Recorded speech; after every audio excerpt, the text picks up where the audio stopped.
Hey guys, it's your boy Furry Feet Lover 69, and I'm gonna be going over a new build that I've been cooking up over the last 2 weeks, or a week or so. I don't know when. I lose track of time. Whenever this perk got released, Lifebloom Aura, this fucking insane perk. So the idea of this build is that you're a melee druid that heals a lot. That's basically it. So with that being said, what we want is a lot of action speed, a lot of knowledge, not a lot of movement speed, but a good amount of movement speed, a lot of HP, and good PDR. So the builds we're going to be or the pieces we're looking for specifically, I think, for this build are Elkwoods. These items are quite insane for what they give. 4 vigor, 3 dexterity on both legendaries, and they're pretty cheap to buy. 2 knowledge on everything basically, or as much as you can fit. You really just need to hit your breakpoints, which is 30 for solos and 32 for groups because you'll be taking Tree of Life. 36 if you want all spells. Action speed needs to be at least 20% with weapons out. I'm at 27, I think, with these weapons out, which is really good. If you're solos, you want at least 50% buff duration. If you get higher, it's fucking amazing. But always take the buff duration skin if you can, the zombie if you have it. If not, the cat's fine. You lose some HP, which kind of sucks. But you get some action speed, so it's not the worst. And if you don't have that either, you can take any of the armor skins.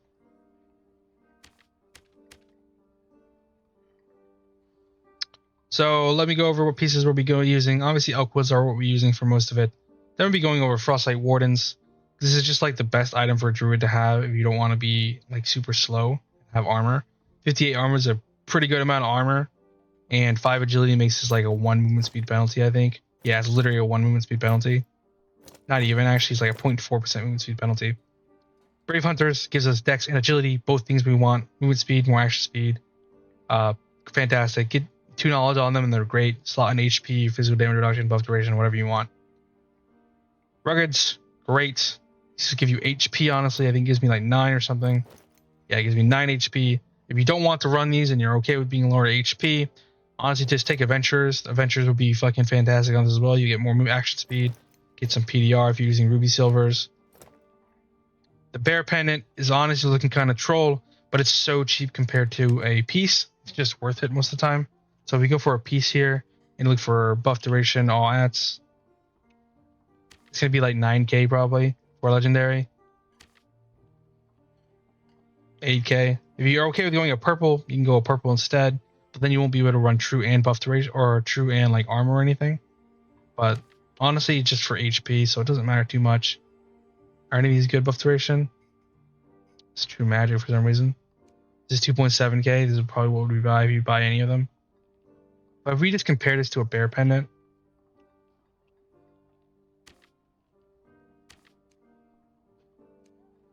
like these are 400 gold. No one wants this shit.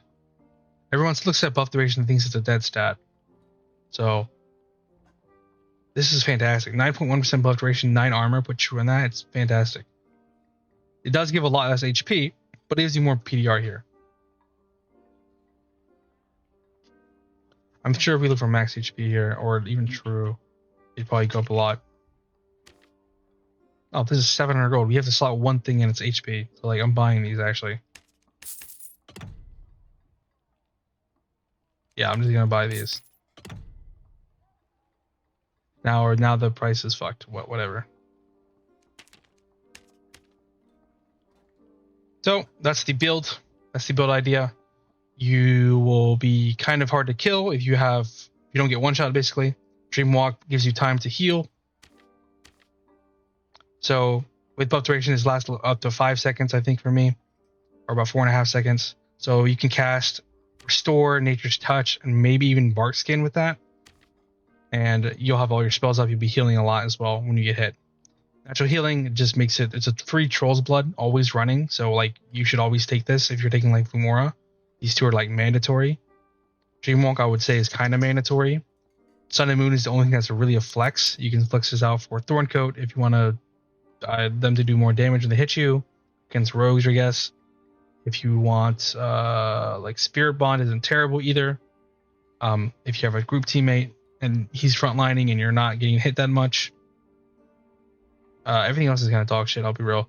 Literally just these perks are the options you have.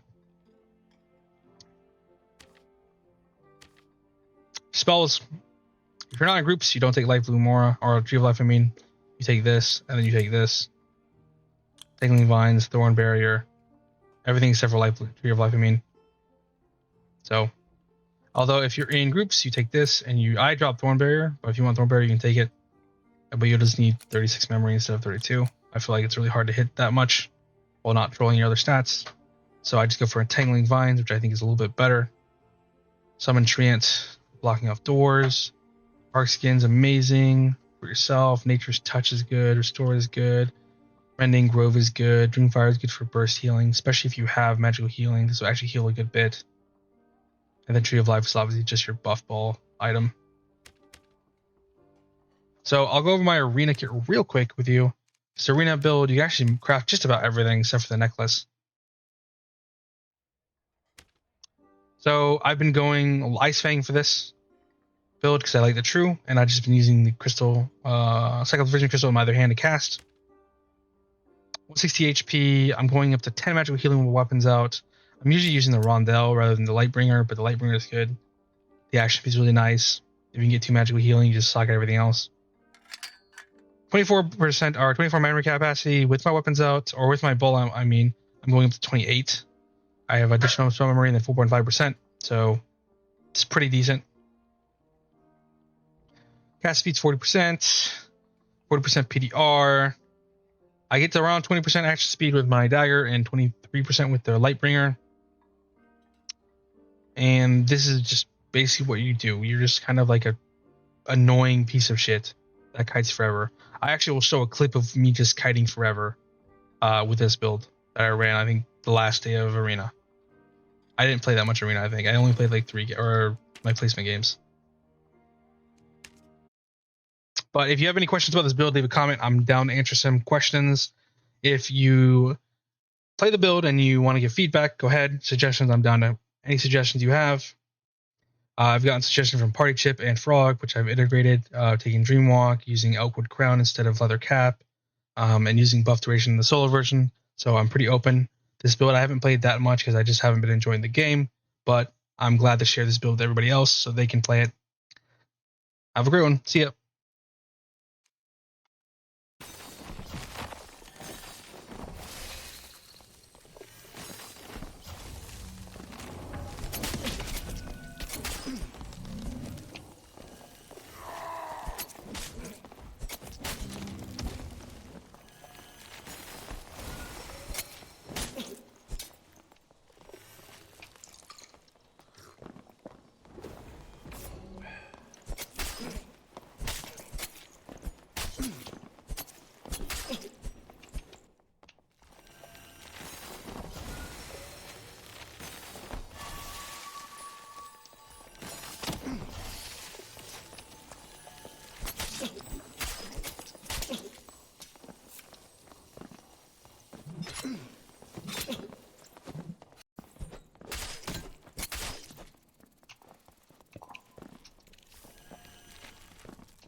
Very close.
What the fuck?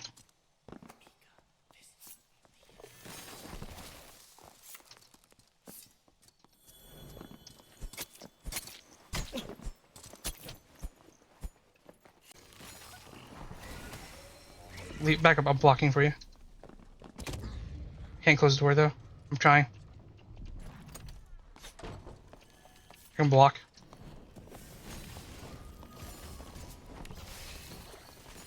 He's by himself. Closing door. Restoring. Sitting. He's dead, he's dead. Hey, yeah. I need to heal you, hold on. Nice.